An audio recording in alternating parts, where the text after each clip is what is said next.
오늘은 광복 75주년을 감사하는 주일입니다.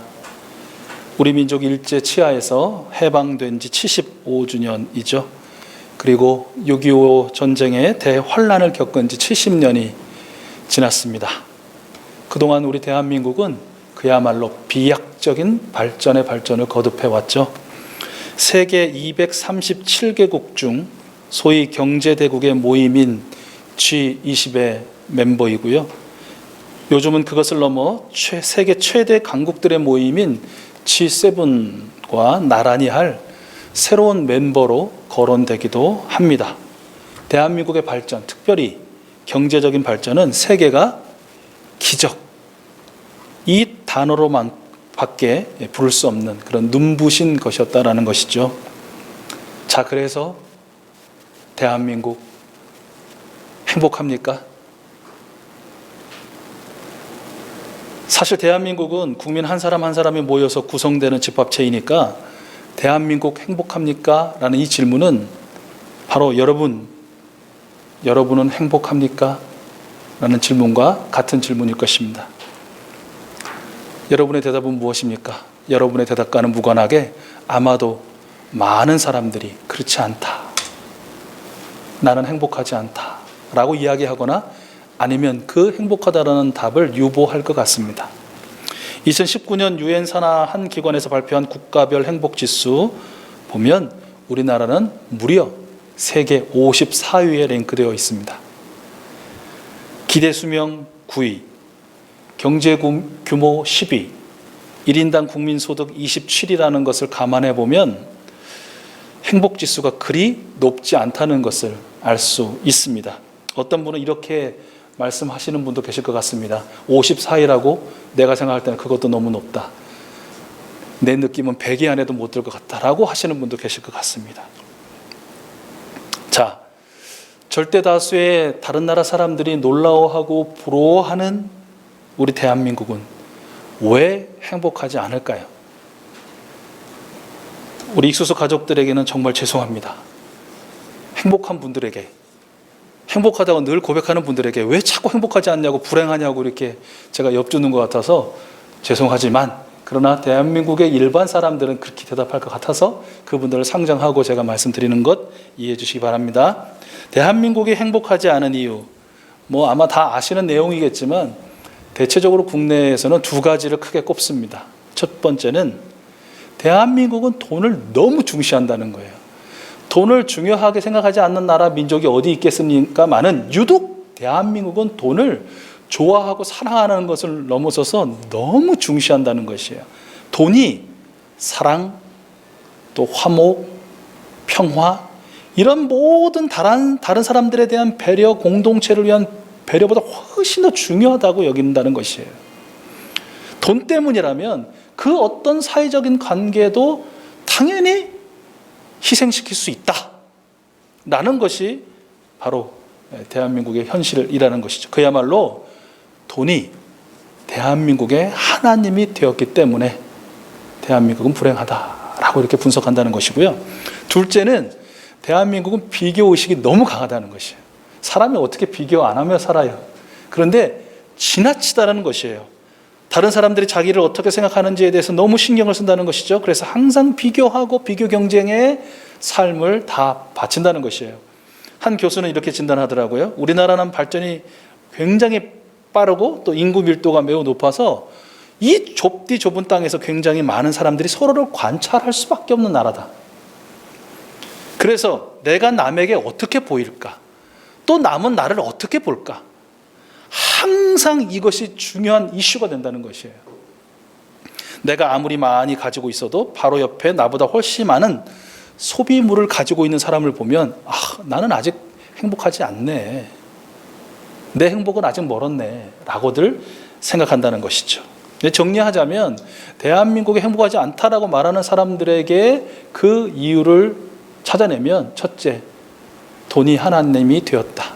둘째, 상대적 비교의식에 매몰된 삶을 살기 때문이다 라고 정리할 수 있다는 것이죠. 오늘날 20대 청년들의 꿈이 사랑과 정의로 다스려지는 하나님 나라의 확장, 우리 대한민국이 전쟁의 상처를 넘어 평화 통일 시대로의 전환에 기여하는 것, 이 썩어 빠진 사회가 개혁되고 변혁되는 것, 동시에 나의 자아를 실현하는 것 아니죠. 딱 하나가 있다면 평생 일하지 않아도 먹고 살 수 있는 건물주 되기. 그 의미의 무게를 인식하고 하는지 모르고 하는 말인지는 모르겠으나 조물주 위에 건물주라는 말, 이 말처럼 하나님의 이름을 욕되게 하는 말은 없습니다.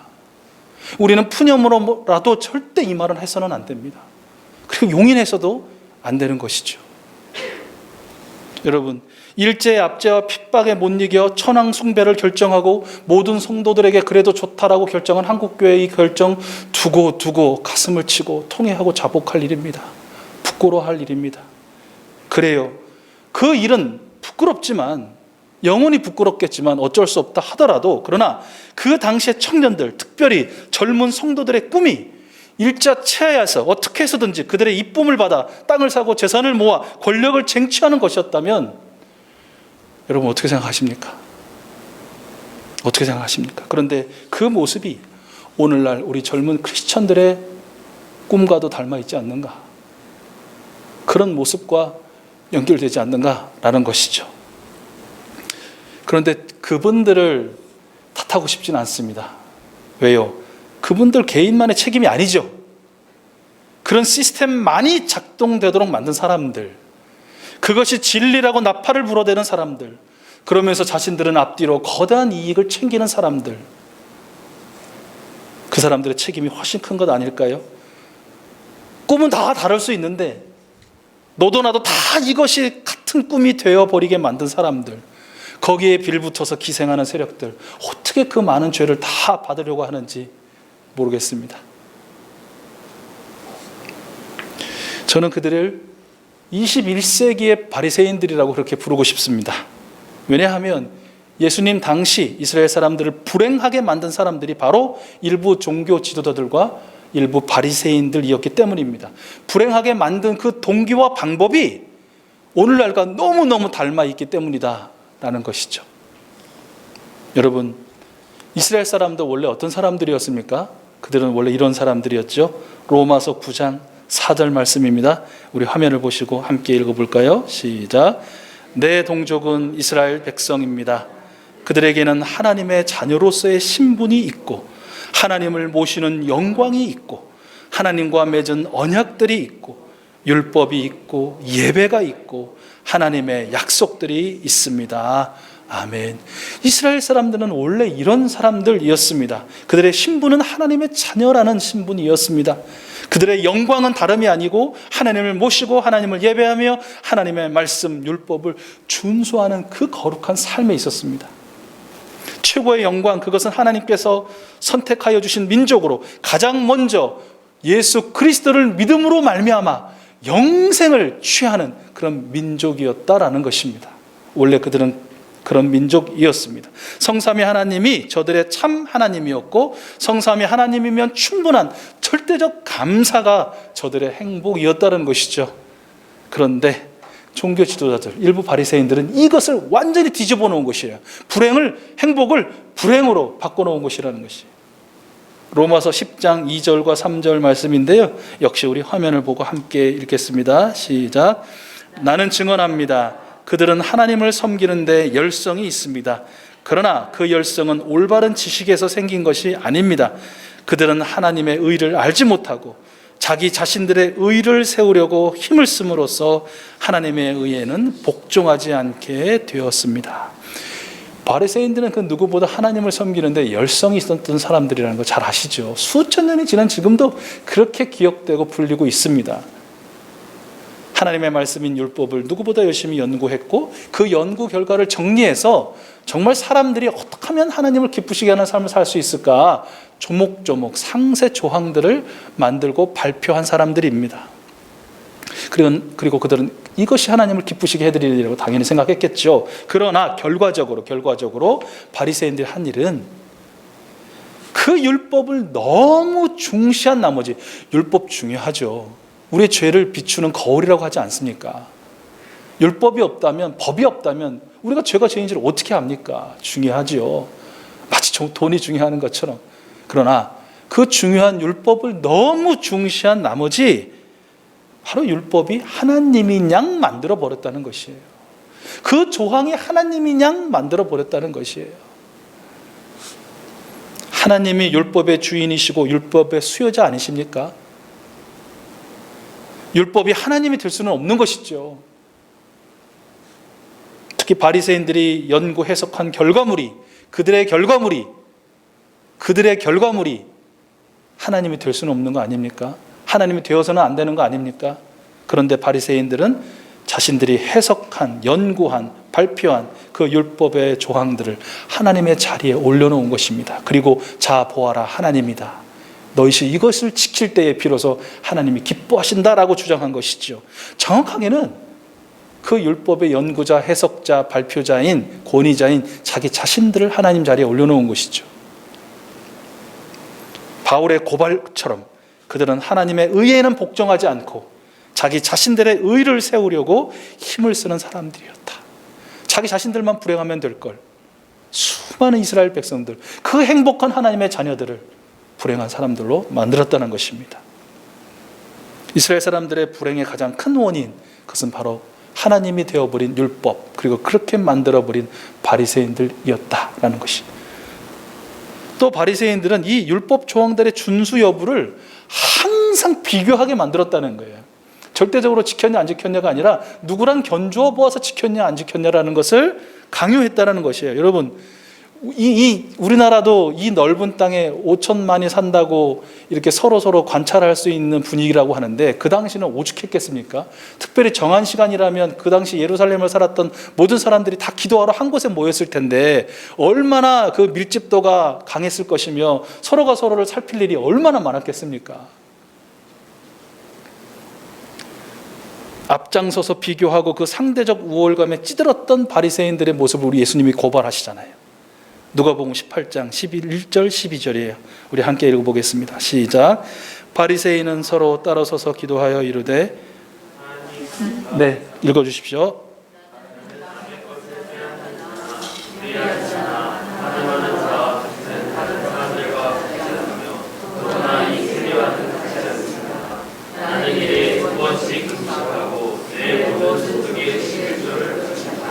아멘. 하나님께 감사하는 이유가 무엇입니까? 하나님의 자녀로서 하나님을 섬기고 하나님을 예배하고 하나님이 주신 율법을 철저히 지켰기 때문이 아니고 하나님의 언약 성취를 경험하는 영광 때문이 아니고 저 세리와 비교하니 절대 저런 놈과 같지 않아서 감사합니다. 이스라엘의 지도자 그룹이었던 자들이 이 모양이었으니 일반 시민들은 어떻게 했겠습니까? 율법에 철저했던 바리새인과 비교하면 세리와 다른 것 같지 않아서 항상 괴롭고, 일부 죄악된 세리와 비교하면 그래도 나는 이 정도면 괜찮은 거 아니야? 하면서 잠시 안도감을 느끼는 생활의 반복이 아니었을까요? 괴로움과 안도감이 수시로 교차하는, 비교하는 사는 삶, 불행한 삶 아닙니까? 바울은 이런 이스라엘 백성들 생각하면서 나에게는 정말 큰 슬픔이 있고 내 마음에는 끊임없는 고통이 있습니다 라고 이야기한 것이죠. 행복했던 저들이 예수 그리스도로 말미암은 영원한 행복을 얻지 못하고 일부 바리새인들, 지도자들 때문에 불행한 삶을 살고 있는 저들, 예수는 그리스도라고 고백하지 못하는 저들을 보며 얼마나 슬퍼하고 고통스러워했는지 모릅니다. 로마서 9장 3절, 10장 1절, 여러분 마침 지난 주간 매일 예배 본문 중에 말씀이어서 아마 익숙할 텐데 우리 같이 읽어보겠습니다. 시작. 나는 육신으로 내 동족인 내 결례를 위하는 일이라면 내가 저주를 받아서 그리스도에게서 끊어질지라도 달게 받겠습니다. 형제자매 여러분, 내 마음의 간절한 소원과 내 동족을 위하여 하나님께 드리는 내 기도의 내용은 그들이 구원을 얻는 일입니다. 이런 고통, 이런 슬픔, 이런 간절함을 가지고 바울은 오늘 본문 13절, 14절에서 말하고 있는 것이죠. 여러분 화면을 보시죠. 여러분, 나는 주님에 의해 여러분의 구원을 위해 보내심을 받은 사도로서 그 직분을 매우 영광스럽게 생각합니다. 그러나 여러분, 제 마음 깊은 곳에는 간절한 소원이 있습니다. 그것은 예수님을 믿음으로 구원받은 여러분의 그 영광된 모습을 통해 내 동족 이스라엘이 질투심이라도 좀 불같이 일어나서 그 가운데 몇 사람이라도 구원받는 모습 보고 싶습니다. 보고 싶습니다. 바울은 이방인들에게 부어진 정말 불행했던 그들이 오히려 하나님의 은혜로 예수 그리스도를 믿음으로 말미암아 부어진 그 진짜 행복, 영원한 행복을 얻었는데 그 행복의 진짜 주인이었던 이스라엘 사람들에게 다시 그 행복이 부어지기를 소원하고 또 소원한 것이죠. 스스로 하나님이 되어 너도 하나님이 될 수 있다고 유혹했던 사탄이나 나르시시즘에 빠져버린 바리새인들의 죄악된 가르침에 결코 흔들리지 않고 따라 살지 않는 그런 백성이 되기를 소원한 것이죠. 오로지 창조주이신 성삼위 하나님의 아들과 딸이 되었다는 그 절대적 행복, 하나님을 모시고 예배하는 행복, 예수님을 영접하여 영원한 생명을 얻게 되는 행복, 매일매일을 하늘의 축복의 주인공으로 사는 그 영원한 행복을 동족 이스라엘 사람들이 깨닫고 얻고 누리게 되기를 간절히 기도한 것입니다. 저는 바울이 동족 이스라엘을 위해서 가졌던 이 간절함과 이 고통과 이 소원이 이 시간 광복 75주년 감사주의를 보내는 우리 익수수 가족들에게도 그 마음에 가득해지기를, 넘쳐나기를 소원합니다. 행복하냐는 물음에 그다지 행복하지 않다, 불행하다고 답하는 대한민국을 위한 우리의 간절함이라는 것이, 저들의 죄를 용서해달라며 용서하지 않으시면 저의 이름을 생명책에서 지워달라고까지 한 모세를 닮은 간절함, 동족을 위해서라면 내가 저주를 받아서 그리스도에게 가서 끊어질지라도 달게 받겠다고 한 바울을 닮은 간절함이었으면 좋겠고, 그리고 십자가를 향한 예루살렘을 바라보시며 그 성의 사람들을 보시고 우셨던 예수님의 눈물을 닮은 사람들이 우리 익수수 가족들이 되었으면 좋겠다 라는 것입니다. 그리고 이런 마음의 간절함은 단순히 그 동정적인 마음 또는 슬픈 감정뿐만 아니라 성삼위 하나님을 향한 눈물과 가슴침의 기도로 돈, 사람, 이념, 권력 말고 성삼위 하나님만을 나의 주, 나의 하나님으로 모시는 삶으로, 남들의 시선을 의식하고 남들과의 비교에 희비가 수시로 엇갈리는 삶 말고 하나님의 시선만을 의식하는 삶, 하나님께서 이미 베푸셨고 또 베푸실 절대적 맞춤 은혜에 감사하는 삶, 여러분 멋지지 않습니까? 다른 사람에게도 그 사람에게 맞는 절대적 맞춤의 은혜, 내게도 나에게 꼭 맞춰서 주시는 맞춤 은혜가 있다는 것이에요. 저 사람의 은혜와 나의 은혜가 같은 무게, 같은 부피, 같은 질량, 같은 질감, 같은 것이어서는 안 되고 그럴 수도 없다는 것이에요. 그 절대적 맞춤 은혜에 대한 감사, 그것을 살아내고 비춰내는 우리들의 모습으로 증명될 수 있기를 소원합니다. 자신들의 행복을 위해 대한민국을 점점 불행으로 밀어넣는 사람들, 특별히 하나님을 신앙함에 허울은 뒤집어 썼으나 자기 스스로가 하나님이 되려고 하는 사람들, 비교를 강요하여 상대적 박탈감을 벗어나지 못하게 만드는 반성경적, 반그리스도적인 사람들에 대한 그 분노를 가지고 저들의 가르침과 동참 강요에는 단호히 노라고 외칠 수 있는, 아니야 라고 외칠 수 있는, 나는 그렇게 따라 살 수 없어 라고 말할 수 있는 우리들이 될 수 있기를 소원합니다. 오늘 말씀을 정리합니다. 예수님을 믿고 주님으로 모시어드린 영적인 이스라엘인 우리 익수수 가족들은 진짜 행복한 사람들입니다. 신명기 33장 29절 말씀, 익숙한 말씀인데요, 우리 함께 봉독하겠습니다. 시작. 이스라엘이여 너는 행복한 사람이로다. 여호와의 구원을 너같이 얻은 백성이 누구냐?